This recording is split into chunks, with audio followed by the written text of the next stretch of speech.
जहाँ सारे नेता घर बैठ जाए ना, जहाँ सारी पार्टियां घर बैठ जाए, बाप बीमारी को याद करना, भाई चंद्रशेखर आजाद जी के एक सैनिक को याद करना, तो आपके 2 बजे आपके साथ खड़े रहेंगे। लड़ाई से नहीं, लक्ष्य से नहीं, चोट से नहीं। सुप्रीम कोर्ट में हमारे भाई बैठे हैं, चैम्बर नंबर 220 हमारे राष्ट्रीय चेयरमैन साहब है, 100 एडवोकेट आपके लिए सुप्रीम कोर्ट में खड़े मिलेंगे। लेकिन बात न्याय की हो, ऐसा ना हो लड़ाई हम यहाँ कर रहे हैं और रात के 2 बजे राजीनामा हो जाए और फिर कहेंगे वकील भी बिक गया, वो बीमार भी बिक गई और समाज भी बिक गया। अगर आप लड़ाई लड़ने के लिए आए हो तो भाइयों ये लड़ाई लड़ना और गिरफ्तारी तक उसको अंजाम तक पहुंचाने का काम करना, तो ये लड़ाई लड़ना, नहीं तो खाई जाना। आदरणीय साथियों, बात न्याय की होना चाहिए, बात समझ की होना चाहिए, बात संविधान की होना चाहिए।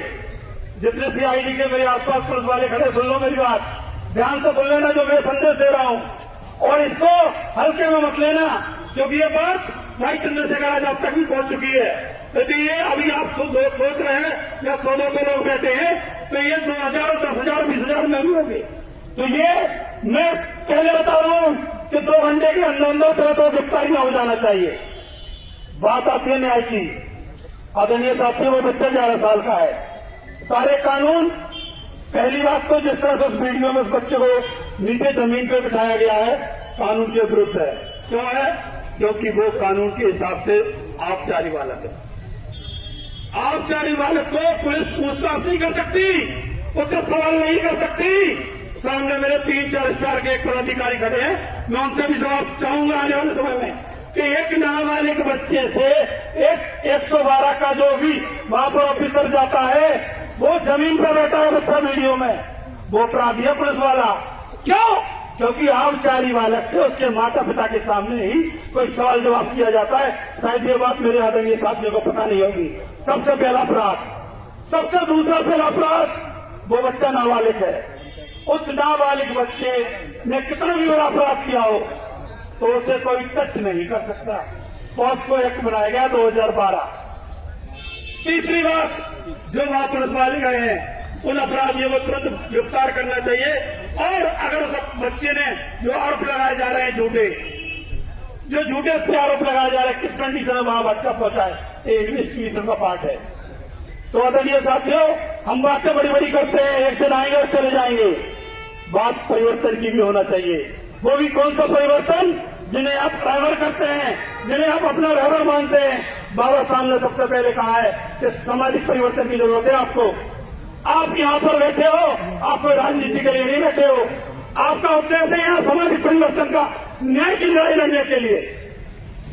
न्याय की लड़ाई कैसी लड़ाई जाएगी? आप यहाँ आओगे, भाषण देके चले जाएंगे, ऐसी लड़ाई नहीं होगी। मैं पीड़ित परिवार से और यहाँ के भाइयों से भी कहना चाहता हूँ, जहाँ सारे नेता घर बैठ जाए ना, जहाँ सारी पार्टियां घर बैठ जाए, बाप बीमारी को याद करना, भाई चंद्रशेखर आजाद जी के एक सैनिक को याद करना, तो आपके 2 बजे आपके साथ खड़े रहेंगे।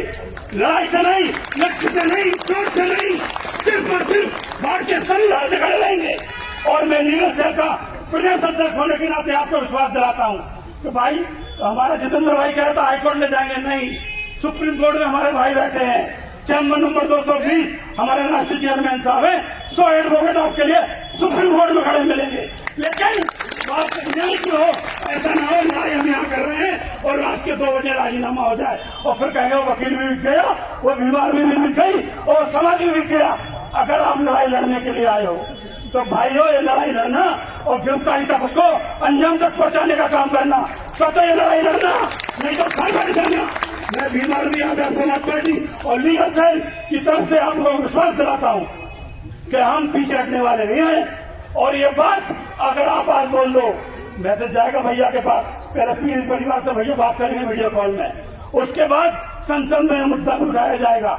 कब? जब आप हमें एक लेटर दे दोगे कि भाई हमें भीम आर्मी की लीगल सेल की मदद चाहिए। जैसे भाई जितेंद्र भाई ने एक स्पेशल पावर अथॉरिटी बनवाई है, एक लेटर हमें भी दे देना, हम बता देंगे। जब सब चले जाएंगे आपके न्याय की लड़ाई लड़ने के हम खड़े रहेंगे। इसी समाज के सामने विश्वास दिलाता हूँ। और ये टीम बैठी है, भाई फरीदाबाद से हमारे आए हैं, जीतू भाई प्रभारी हैं, जिला अध्यक्ष आजाद समाज पार्टी हमारे रणवीर चौधरी जी बैठे हैं, नकुल भाई ने हमारी बात रख दी है, और जिला अध्यक्ष जी बैठे हैं, और पूरे विधानसभा के प्रभारी बैठे हैं। लेकिन हम जब लड़ेंगे जब आप हमारा साथ दोगे। और मैं विश्वास दिलाता हूँ एक एडवोकेट होने के नाते, मेरे बड़े भाई बैठे हैं, उम्र में बड़े हैं, पहलवान में प्रैक्टिस करते हैं और जानते हैं अच्छे से, मैं इनके कंधे से कंधा मिलाकर हमेशा जब भी आपका हुए खड़ा रहूंगा। लेकिन समय और परिस्थिति के हिसाब से सिर्फ बात समाज की, और जल्दी से जल्दी दोबारा प्रशासन को आगाह कर रहा हूँ, जिस दिन भी आप टाइम रखेंगे उस दिन हम पुलिस प्रशासन को, डीसी साहब को, एसपी साहब को, कमिश्नर साहब को घेरने का काम तो करेंगे। लेकिन यह इतना कमजोर है कि तुम्हारा समाज, तुमने सदियों से संघर्ष किया है कि तुम्हें भी अभी भी रोड पर बैठना पड़ेगा। भाई जितेंद्र भाई, मैं निवेदन करता हूँ कि आप प्रशासन को आगाह कर दें कि अगर 1 घंटे के अंदर जब तक ये मीटिंग चल रही है, प्रशासन यहाँ पहुंचे और जवाब देकर अपराधियों के बारे में उन्होंने अब तक क्या अपडेट दिया है। उसके बाद एक छोटा सा सुझाव मेरा, एक कमेटी बना लें जिसमें अधिवक्ता गठसाने रखें, समाज के लोग रहें और वो जिम्मेदारी दें लड़ाई कैसी लड़नी है। और उसमें ये हो जाएगा कि जब एक कमेटी बनेगी वो लड़ाई उस कमेटी लड़ेगी जिसमें कोई आदमी समाज के प्रति, उस बच्ची के परिवार के प्रति गलत नहीं कर पाएगी।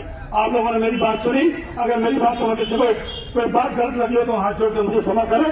जय भीम, जय भारत, जय संविधान। बहुत अच्छा वकील साहब।